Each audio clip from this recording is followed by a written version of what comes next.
女人只是在警局打扫个卫生，却一眼就看出了警方办案的错误，随后嘬了一口棒棒糖，大脑便开始了飞速运转。她很快发现了案件的问题所在，紧接着她继续对着照片进行梳理，瞬间就确定警方判断错误。凭着自己有错必改的原则，她果断将嫌疑人的标注划掉，然后在下方写上了受害者的字样。可等第二天警察上班，负责此案的警察达克转身发现自己判断的结果被人涂改，瞬间变得火冒三丈。可所有同事却一脸茫然，于是让助理赶紧查看监控，果然女人的行为全被录了下来。很快他们找到女人对质，女人对自己行为供认不讳，但女领导严厉地告诉她，篡改刑事案件也是犯罪行为。可女人表示没有篡改，而是纠正错误结果。显然达克认定自己的判断没错，但女人依旧坚定推理结果。女领导也不想听她废话，直接甩出资料让她说出理由。 What mistakes did you see? 看着领导这么给力，女人便开始了自己的表演。首先警察只是看见男人死了就判定失踪的妻子就是凶手，而女人则是通过沙发上的有序排列还有博古架上整齐的摆件得出的结论是主人十分热爱整洁。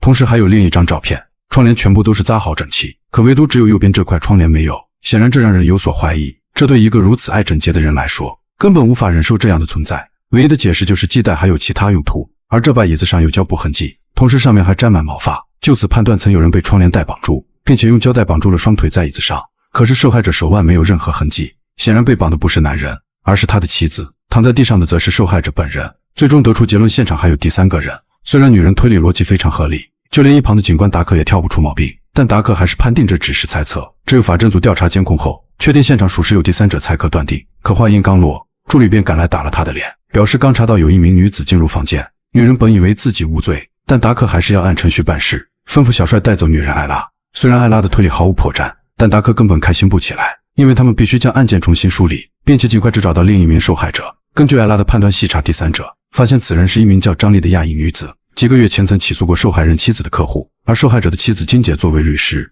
竟成功让客户无罪释放。这也导致张丽常常发邮件威胁金姐，外加她案发前半小时出现门禁，于是邀请张丽来到警局调查，但她一再否认不在现场，却没有不在场的证明。由于艾拉的推断准确无误，她被小帅带了出来。可就在经过几人查看监控时，艾丽瞬间又发现了一点，果断说出了视频与实际时间不匹配，这让女领导再次询问为何。艾丽则表示视频里的风是从南吹向北边，这是夏季的洛杉矶盆地才有的风向，具体的时间是7月中旬到9月，到了深秋后风会从北方吹来，在1月份达到最强。明显视频是几个月前的事。至于如何判断录像中的风向很简单，因为女子身后有座教堂，自古牧师都会把教堂面朝东方，让阳光洒满自己的身后，这样就能使牧师看起来更像上帝。然后再看录像中的树叶摆向，就能判断出其中的风向。至于案发时到底刮了什么风，应该没有人会不知道。助理迅速表示推理全都正确。达克感知录像被人替换，艾丽见状赶忙脱身离开此地，不料女领导迅速追了上来，询问艾丽是如何知道这些知识，而她却表示都是看了太多纪录片导致，同时自己拥有远超常人大脑，一天最多也就睡上1-2个小时。也正因为智商高达160，才让她看见错误就必须纠正，不然整晚都无法入眠。这也导致她没法与其他人共事，所以她宁愿当个深夜的清洁工。如此超出凡人的能力，让女领导对她点赞加关注。当艾丽刚刚走出警局，却遇到了好友大胡子。不巧的是，两人竟与警察发生口角，被再次关进了铁笼子。另一边的达克来到机场，迎接受害人的女儿，没曾想女孩告诉达克，母亲的一个同事前不久刚刚自杀，为此母亲一直感到内疚。达克询问这人是谁，可女孩却表示一无所知，但她知道对方给母亲写过一封信，就此母亲就开始变得消沉。达克很想知道信里面的所有内容，但女孩却说母亲从没告知过。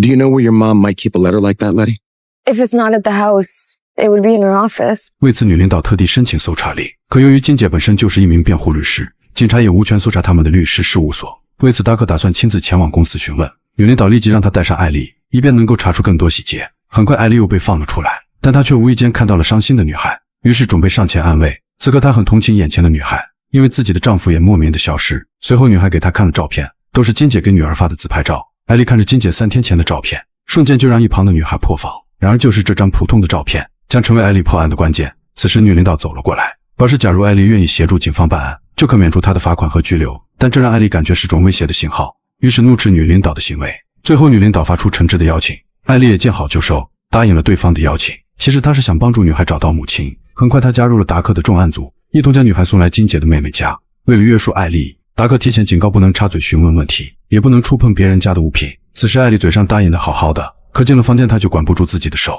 此外还开始询问妹妹问题，这让一旁的达克都不知所措。出来后达克非常生气，因为他打乱了警方调查的正规程序。可艾丽也只是想得到有用的线索，最终两人不欢而散。之后达克来到金姐公司寻求帮助，但老板却根本不让走后门，要求必须拿出搜查令才会配合。失落的他来到洗手间平复心态，怎料艾丽突然从身后窜了出来，原来他早就料到达克会无功而返，于是他提前潜入金姐公司，借助清洁工的身份溜进了办公室。但由于房间内有保险箱锁着，他便从日历本上的信息推断出了保险箱的开锁密码，成功拿到了那封信件。根据信里的推断，自杀的同事和张丽的遭遇一模一样，想找金姐帮助自己。可由于金姐因张丽一案内心愧疚，打算帮助同事举报老板的行为，而老板想阻止金姐，怎料当时金姐的丈夫也在家，于是便发生了这起命案。虽然艾丽的推理毫无破绽，但她的行为属于盗窃，并不符合警察的办案流程，况且单靠推理是不能就此结案，必须得有充足的证据做依托。为此达克让他赶紧把信放回原位，不然只能依法逮捕他。随后达克请来了老板喝茶，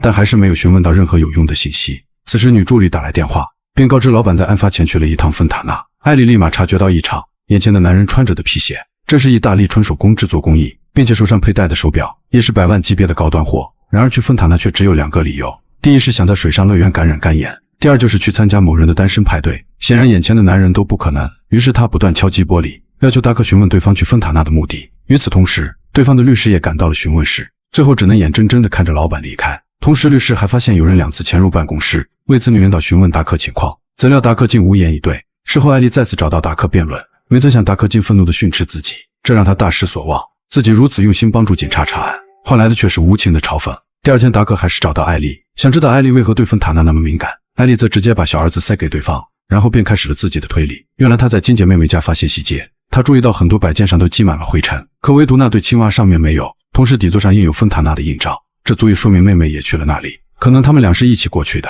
或许他们俩的关系并非一般。可达克说这都是不在场的证据。然而就是这句话点醒艾丽，她深刻地记得金姐的最后一张照片，里面的鲜花或许就是关键。于是果断叫来了种花的邻居，询问花朵在几天内会变得枯萎。邻居自然地回答4天。果然警方推断的时间与实际案发时间完全不符，而那张照片里的花才是破案的关键。随后2人赶往案发现场，当艾丽看过现场情况后，很快就重现了当时的案发过程。老板和继妹试图威胁金姐再帮自己一次，不巧金姐丈夫看不惯老板的行为，打算用枪逼迫老板退缩，不料却被老板夺下枪支，然后将其反杀。案件推理错误的关键就是这束鲜花，3天前拍摄的花还很新鲜，但在犯罪现场的照片中，它却已经彻底枯萎。然后根据老板是安保技术出身，而姐妹却是植物学家，因为在她的家里的电脑中，还有桌子上到处都是植物的相关论文，再结合房间是一座温室，就此可以断定，老板把整个房子变成了巨大的冰箱，冻结了尸体和花朵，同时还篡改了门禁视频，来诬陷几个月前的张丽。第二天利用远程操控调高温度，导致花朵一冷一热迅速枯萎，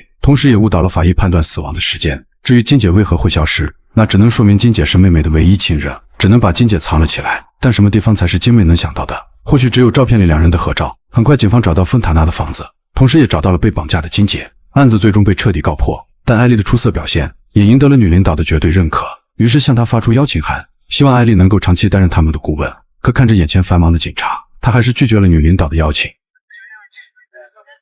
If you change your mind, you know where to find me.